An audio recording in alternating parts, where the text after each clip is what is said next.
The psychology of religion, where the human mind and the mysteries of faith intersect in a spellbinding exploration. Imagine embarking on a thrilling journey, delving into the depths of belief, where ancient traditions, personal experiences, and contemporary spirituality come together in a mesmerizing tapestry of discovery. In this fascinating field, we're on a quest to unravel the secrets behind why people hold their beliefs. It's like being a detective, but instead of solving crimes, we're uncovering the hidden motivations and deep-rooted feelings that drive individuals' faith. So, what exactly do we aim to achieve? Well, first, we want to paint a vivid picture of what religious beliefs, attitudes, and experiences look like. Think of it as capturing snapshots of people's thoughts, feelings, and rituals, like pieces of a colorful puzzle coming together. Then, we're like historians, diving into the past to understand how religions came to be and how they've shaped human history. We're curious about the stories behind the beliefs, the traditions passed down through generations, and the personal journeys that lead people to their faith. But our adventure doesn't end there. We're also interested in the impact of religion on individuals and society. It's like exploring the ripple effect of a stone thrown into a pond, seeing how religious beliefs influence everything from personal behavior to global events. Now, here's where it gets really exciting. Defining religion isn't as straightforward as it seems. It's like trying to catch a slippery fish. Over time, the meaning of religion has evolved, from ancient rituals to modern-day practices. Some even prefer to talk about spirituality, seeing it as a more personal journey rather than following organized religion.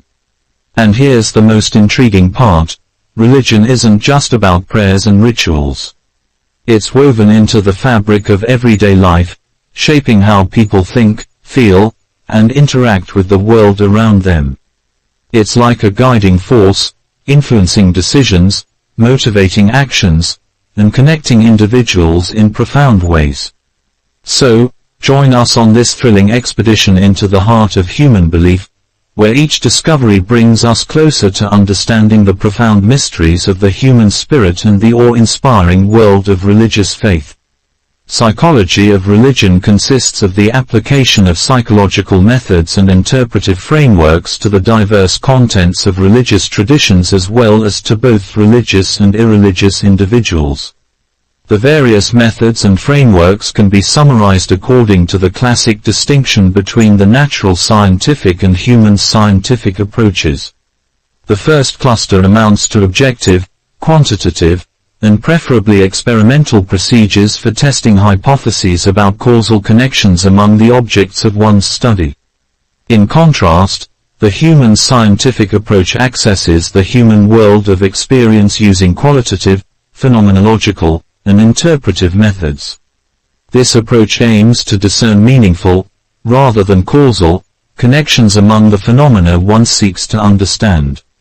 Psychologists of religion pursue three major projects: systematic description, especially of religious contents, attitudes, experiences, and expressions, explanation of the origins of religion, both in the history of the human race and in individual lives, taking into account a diversity of influences, mapping out the consequences of religious attitudes and conduct, both for the individual and for society at large.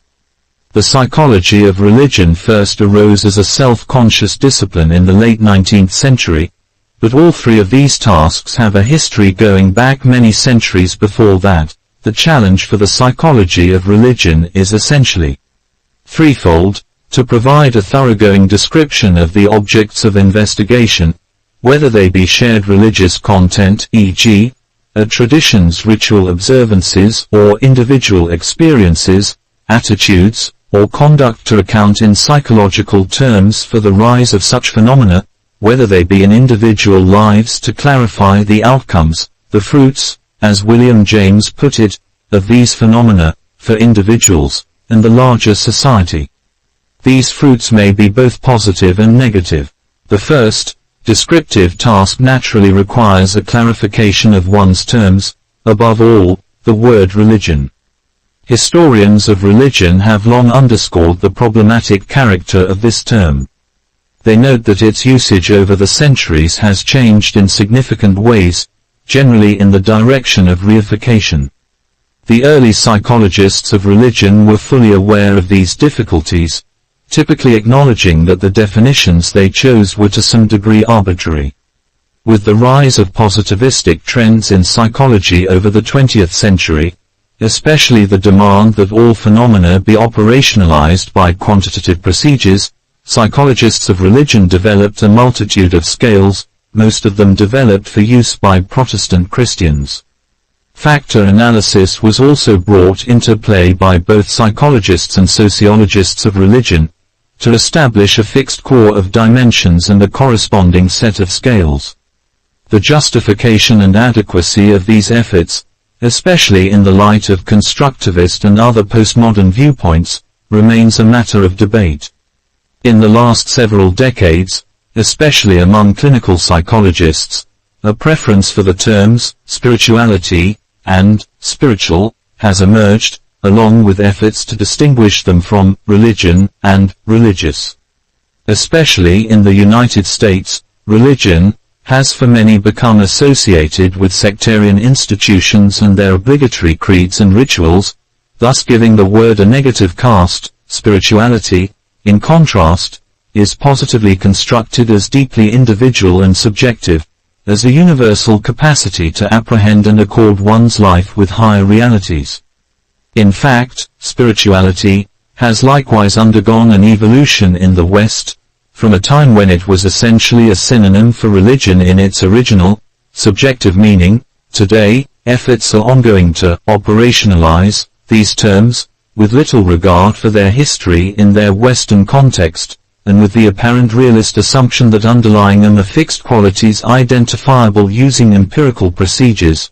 Schnitker and Emmons theorized that the understanding of religion as a search for meaning makes implications in the three psychological areas of motivation, cognition and social relationships. The cognitive aspects relate to God and a sense of purpose, the motivational ones to the need to control, and the religious search for meaning is also woven into social communities. Rewrite it and make it simple and engaging. History. William James. The life and legacy of William James, the visionary psychologist and philosopher who laid the foundation for the field of psychology of religion. Born in 1842, William James is celebrated as a trailblazer in the realm of psychology. Not only did he serve as the president of the American Psychological Association, but he also penned one of the very first psychology textbooks, cementing his place in the annals of academic history. However, it is James' groundbreaking contributions to the psychology of religion that truly set him apart. His seminal work, Varieties of Religious Experience, stands as a timeless masterpiece in the field, offering profound insights into the diverse ways in which individuals experience and interpret spirituality. In this landmark text, James delves deep into the intricacies of religious phenomena, exploring the rich tapestry of human beliefs, attitudes, and experiences. His keen observations and thoughtful analysis shed light on the profound significance of religion in shaping human consciousness and behavior. Indeed, James' influence reverberates through the corridors of academia to this day. References to his ideas are commonplace at professional conferences, where scholars and practitioners alike draw inspiration from his pioneering work. But perhaps what truly sets James apart is his enduring relevance in an ever-changing world. His insights into the human psyche transcend time and place, offering invaluable guidance to those seeking to understand the complexities of religious belief and practice in the modern era. In essence, William James remains not only a towering figure in the history of psychology but also a beacon of wisdom whose insights continue to illuminate the path for generations of scholars and seekers alike. James distinguished fascinating distinction between institutional religion and personal religion, two facets that shape the landscape of human spirituality in unique ways. Institutional religion encompasses the organized structures and practices of religious groups or organizations within a society. It plays a vital role in shaping cultural norms, values, and traditions, providing a framework for collective worship, rituals, and community engagement. Think of it as the visible, outward expression of religious faith within a society, with established doctrines, rituals, and hierarchies. On the other hand, personal religion delves into the inner realm of individual spirituality, where the focus is on subjective experiences and personal connections with the divine. It transcends cultural boundaries, allowing individuals to explore their spiritual beliefs and practices in deeply personal and intimate ways. Personal religion often involves mystical experiences, where individuals may feel a profound sense of connection to something greater than themselves, regardless of the cultural background. William James, the pioneering psychologist and philosopher, was particularly intrigued by personal religious experience. He dedicated much of his work to understanding the inner workings of the human psyche and the profound impact of mystical experiences on individuals' lives.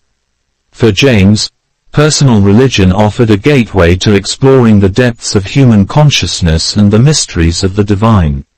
While institutional religion provides a framework for collective worship and community engagement, personal religion offers a more intimate and subjective exploration of spirituality. Both facets are essential components of the religious landscape, each contributing to the rich tapestry of human experience and belief. In essence, the distinction between institutional and personal religion highlights the dynamic interplay between collective traditions and individual spiritual journeys, inviting us to explore the diverse ways in which humans seek meaning, connection, and transcendence in the realm of the divine. In studying personal religious experiences, James made a distinction between healthy-minded and sick-souled religiousness. Individuals predisposed to healthy-mindedness tend to ignore the evil in the world and focus on the positive and the good. James used examples of Walt Whitman and the Mind Cure religious movement to illustrate healthy-mindedness in the varieties of religious experience. In contrast, individuals predisposed to having a sick-souled religion are unable to ignore evil and suffering and need a unifying experience, religious or otherwise, to reconcile good and evil. James included quotations from Leo Tolstoy and John Bunyan to illustrate the sick soul. William James' hypothesis of pragmatism stems from the efficacy of religion. If an individual believes in and performs religious activities, and those actions happen to work, then that practice appears the proper choice for the individual. However, if the processes of religion have little efficacy, then there is no rationality for continuing the practice. Other early theorists, G. W. F. Hegel, Georg Wilhelm Friedrich Hegel, 1770–1831, described all systems of religion, philosophy, and social science as expressions of the basic urge of consciousness to learn about itself and its surroundings, and record its findings and hypotheses. Thus, religion is only a form of that search for knowledge, within which humans record various experiences and reflections. Others, compiling and categorizing these writings in various ways, form the consolidated worldview as articulated by that religion, philosophy, social science, etc. His work The Phenomenology of Spirit was a study of how various types of writing and thinking draw from and recombine with the individual and group experiences of various places and times, influencing the current forms of knowledge and worldviews that are operative in a population. This activity is the functioning of an incomplete group mind, where each is accessing the recorded wisdom of others. His works often include detailed descriptions of the psychological motivations involved in thought and behavior, e.g., the struggle of a community or nation to know itself and thus correctly govern itself. In Hegel's system, religion is one of the major repositories of wisdom to be used in these struggles, representing a huge body of recollections from humanity's past in various stages of its development. Sigmund Freud, Group Photo 1909 in front of Clark University. Front row, Sigmund Freud, G. Stanley Hall, Carl Jung. Back row, Abraham Brill, Ernest Jones, Sandor Ferenczi. Sigmund Freud, 1856–1939, gave explanations of the genesis of religion in his various writings. In Totem and Taboo, he applied the idea of the Oedipus complex involving unresolved sexual feelings of, for example, a son toward his mother and hostility toward his father, and postulated its emergence in the primordial stage of human development. In Moses and Monotheism, Freud reconstructed biblical history by his general theory. His ideas were also developed in The Future of an Illusion. When Freud spoke of religion as an illusion, he maintained that it is a fantasy structure from which a man must be set free if he is to grow to maturity. Freud views the idea of God as being a version of the father image, and religious belief as at bottom infantile and neurotic. Authoritarian religion, Freud believed, is dysfunctional and alienates man from himself. Carl Jung, edit. Main article, Jungian Interpretation of Religion. The Swiss psychoanalyst Carl Jung, 1875–1961, adopted a very different posture, one that was more sympathetic to religion and more concerned with a positive appreciation of religious symbolism. Jung considered the question of the metaphysical existence of God to be unanswerable by the psychologist and adopted a kind of agnosticism. Jung postulated, in addition to the personal unconscious, roughly adopting Freud's concept, the collective unconscious, which is the repository of human experience and which contains archetypes, i.e. basic images that are universal in that they recur regardless of culture. The eruption of these images from the unconscious into the realm of consciousness he viewed as the basis of religious experience and often of artistic creativity. Some of Jung's writings have been devoted to elucidating some of the archetypal symbols, and include his work in comparative mythology. Alfred Adler, edit. Austrian psychiatrist Alfred Adler, 1870–1937, who parted ways with Freud, emphasized the role of goals and motivation in his individual psychology. One of Adler's most famous ideas is that we try to compensate for inferiorities that we perceive in ourselves. A lack of power often lies at the root of feelings of inferiority. One way that religion enters into this picture is through our beliefs in God, which are characteristic of our tendency to strive for perfection and superiority. For example, in many religions, God is considered to be perfect and omnipotent, and commands people likewise to be perfect. If we, too, achieve perfection, we become one with God. By identifying with God in this way, we compensate for our imperfections and feelings of inferiority. Our ideas about God are important indicators of how we view the world. According to Adler, these ideas have changed over time, as our vision of the world, and our place in it, has changed. Consider this example that Adler offers. The traditional belief that people were placed deliberately on earth as God's ultimate creation is being replaced with the idea that people have evolved by natural selection. This coincides with a view of God not as a real being, but as an abstract representation of nature's forces. In this way, our view of God has changed from one that was concrete and specific to one that is more general. From Adler's vantage point, this is a relatively ineffective perception of God because it is so general that it fails to convey a strong sense of direction and purpose. An important thing for Adler is that God, or the idea of God, motivates people to act and that those actions do have real consequences for ourselves and others. Our view of God is important because it embodies our goals and directs our social interactions. Compared to science, another social movement, religion is more efficient because it motivates people more effectively. According to Adler, only when science begins to capture the same religious fervor, and promotes the welfare of all segments of society, will the two be more equal in people's eyes. Gordon Allport. In his 1950 book The Individual and His Religion, Gordon Allport, 1897–1967, illustrates how people may use religion in different ways. He makes a distinction between mature religion and immature religion. Mature religious sentiment is how Allport characterized the person whose approach to religion is dynamic, open-minded, and able to maintain links between inconsistencies. In contrast, immature religion is self-serving and generally represents the negative stereotypes that people have about religion. More recently, this distinction has been encapsulated in the terms intrinsic religion, referring to a genuine, heartfelt devout faith, and extrinsic religion, referring to a more utilitarian use of religion as a means to an end, such as church attendance to gain social status. These dimensions of religion were measured on the religious orientation scale of Allport and Ross. The third form of religious orientation has been described by Daniel Batson.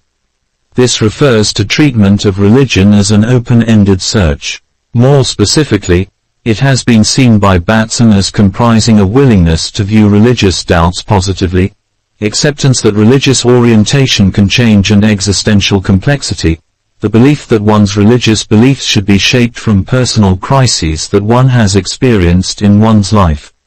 Batson refers to extrinsic, intrinsic and quests respectively as religion as means, religion as end, and religion as quest, and measures these constructs on the religious life inventory. Erik H. Erikson, edit. Erik Erikson, 1902–1994, is best known for his theory of psychological development, which has its roots in the psychoanalytic importance of identity in personality. His biographies of Gandhi and Martin Luther reveal Erikson's positive view of religion. He considered religions to be important influences in successful personality development because they are the primary way that cultures promote the virtues associated with each stage of life. Religious rituals facilitate this development. Erikson's theory has not benefited from systematic empirical study, but it remains an influential and well-regarded theory in the psychological study of religion. Erich Fromm, edit. The American scholar Erich Fromm, 1900–1980, modified the Freudian theory and produced a more complex account of the functions of religion. In his book Psychoanalysis and Religion he responded to Freud's theories by explaining that part of the modification is viewing the Oedipus complex as based not so much on sexuality as on a much more profound desire, namely, the childish desire to remain attached to protecting figures. The right religion, in Fromm's estimation, can, in principle, foster an individual's highest potentialities, but religion in practice tends to relapse into being neurotic. 19. According to Fromm, humans need a stable frame of reference. Religion fills this need. In effect, humans crave answers to questions that no other source of knowledge has an answer to, which only religion may seem to answer. However, a sense of free will must be given for religion to appear healthy. An authoritarian notion of religion appears detrimental. Rudolf Otto, edit. Rudolf Otto, 1869–1937, was a German Protestant theologian and scholar of comparative religion. Otto's most famous work, The Idea of the Holy, published first in 1917 as Das Heilige, defines the concept of the holy as that which is numinous. Otto explained the numinous as a non-rational, non-sensory experience or feeling whose primary and immediate object is outside the self. It is a mystery, Latin, mysterium tremendum, that is both fascinating, fascinans, and terrifying at the same time, a mystery that causes trembling and fascination, attempting to explain that inexpressible and perhaps supernatural emotional reaction of wonder, drawing us to seemingly ordinary and all religious experiences of grace. This sense of emotional wonder appears evident at the root of all religious experiences. Through this emotional wonder, we suspend our rational mind for non-rational possibilities. The idea of the holy also set out a paradigm for the study of religion that focuses on the need to realize the religious as a non-reducible, original category in its own right. This paradigm was under much attack between approximately 1950 and 1990 but has made a strong comeback since then.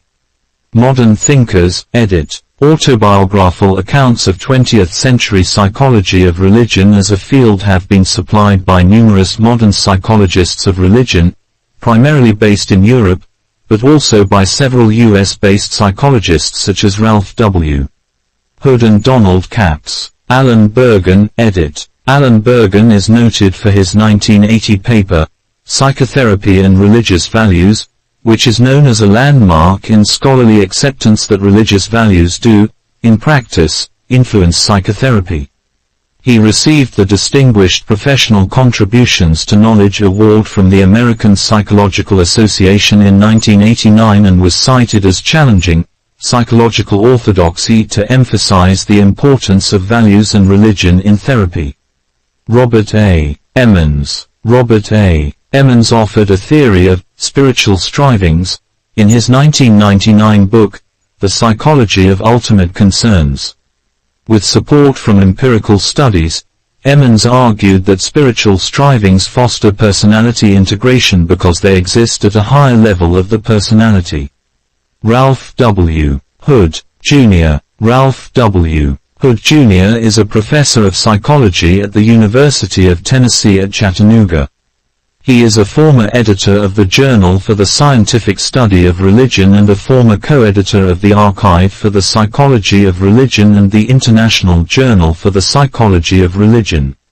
He is past president of Division 36 of the American Psychological Association and a recipient of its William James Award. He has published several hundred articles and book chapters on the psychology of religion and has authored, co-authored, or edited 13 volumes, all dealing with the psychology of religion. Kenneth Pargament. Kenneth Pargament is noted for his book Psychology of Religion and Coping, 1997, as well as for a 2007 book on religion and psychotherapy, and a sustained research program on religious coping. He is professor of psychology at Bowling Green State University, Ohio, U.S., and has published more than 100 papers on the subject of religion and spirituality in psychology. Pargament led the design of a questionnaire called the RCOPE to measure religious coping strategies. Pargament has distinguished between three types of styles for coping with stress. Collaborative, in which people cooperate with God to deal with stressful events. Deferring, in which people leave everything to God, and self-directed, in which people do not rely on God and try exclusively to solve problems by their own efforts. He also describes four major stances toward religion that have been adopted by psychotherapists in their work with clients, which he calls the religiously rejectionist, exclusivist, constructivist, and pluralist stances. James Hillman, edit. James Hillman, at the end of his book Revisioning Psychology, reverses James' position of viewing religion through psychology, urging instead that we view psychology as a variety of religious experience. He concludes, psychology as religion implies imagining all psychological events as effects of gods in the soul. Julian Jaynes, main article, Bicameral Mentality. Julian Jaynes, primarily in his book The Origin of Consciousness in the Breakdown of the Bicameral Mind, proposed that religion, and some other psychological phenomena such as hypnosis and schizophrenia, is a remnant of a relatively recent time in human development, prior to the advent of consciousness. Jaynes hypothesized that hallucinated verbal commands help non-conscious early man to perform tasks promoting human survival. Starting about 10,000 BCE, selective pressures favored the hallucinated verbal commands for social control, and they came to be perceived as an external, rather than internal, voice commanding the person to take some action. These were hence often explained as originating from invisible gods, spirits, and ancestors. Hypotheses on the role of religion. There are three primary hypotheses on the role of religion in the modern world. Secularization. The first hypothesis, secularization, holds that science and technology will take the place of religion. Secularization supports the separation of religion from politics, ethics, and psychology. Taking this position even further, Taylor explains that secularization denies transcendence, divinity, and rationality in religious beliefs. Religious transformation. Challenges to the secularization hypothesis led to significant revisions, resulting in the religious transformation hypothesis. This perspective holds that general trends towards individualism and social disintegration will produce changes in religion, making religious practice more individualized and spiritually focused. This in turn is expected to produce more spiritual seeking, although not exclusive to religious institutions. Eclecticism, which draws from multiple religious, spiritual systems and New Age movements, are also predicted to result. Cultural divide. In response to the religious transformation hypothesis, Ronald Inglehart piloted the renewal of the secularization hypothesis. His argument hinges on the premise that religion develops to fill the human need for security. Therefore, the development of social and economic security in Europe explains its corresponding secularization due to a lack of need for religion. However, religion continues in the Third World where social and economic insecurity is rampant. The overall effect is expected to be a growing cultural disparity. The idea that religiosity arises from the human need for security has also been furthered by studies examining religious beliefs as a compensatory mechanism of control. These studies are motivated by the idea that people are invested in maintaining beliefs in order and structure to prevent beliefs in chaos and randomness. In the experimental setting, researchers have also tested compensatory control in regard to individuals' perceptions of external systems, such as religion or government. For example, Kay and colleagues found that in a laboratory setting, individuals are more likely to endorse broad external systems, e.g., religion or socio-political systems, that impose order and control on their lives when they are induced with lowered levels of personal control. In this study, researchers suggest that when a person's personal control is lessened, their motivation to believe in order is threatened, resulting in compensation of this threat through adherence to other external sources of control. Psychometric approaches to religion. Since the 1960s, psychologists of religion have used the methodology of psychometrics to assess ways in which a person may be religious. An example is the religious orientation scale of Allport and Ross, which measures how respondents stand on intrinsic and extrinsic religion as described by Allport. More recent questionnaires include the Age Universal IE scale of Gorsuch and Venable, the Religious Life Inventory of Batson, Sheenraid and Ventes, and the Spiritual Experiences Index Revised of Genia. The first provides an age-independent measure of Allport and Ross's two religious orientations. The second measures three forms of religious orientation: religion as means, intrinsic, religion as end, extrinsic, and religion as quest. The third assesses spiritual maturity using two factors: spiritual support and spiritual openness. Thank you for watching our video.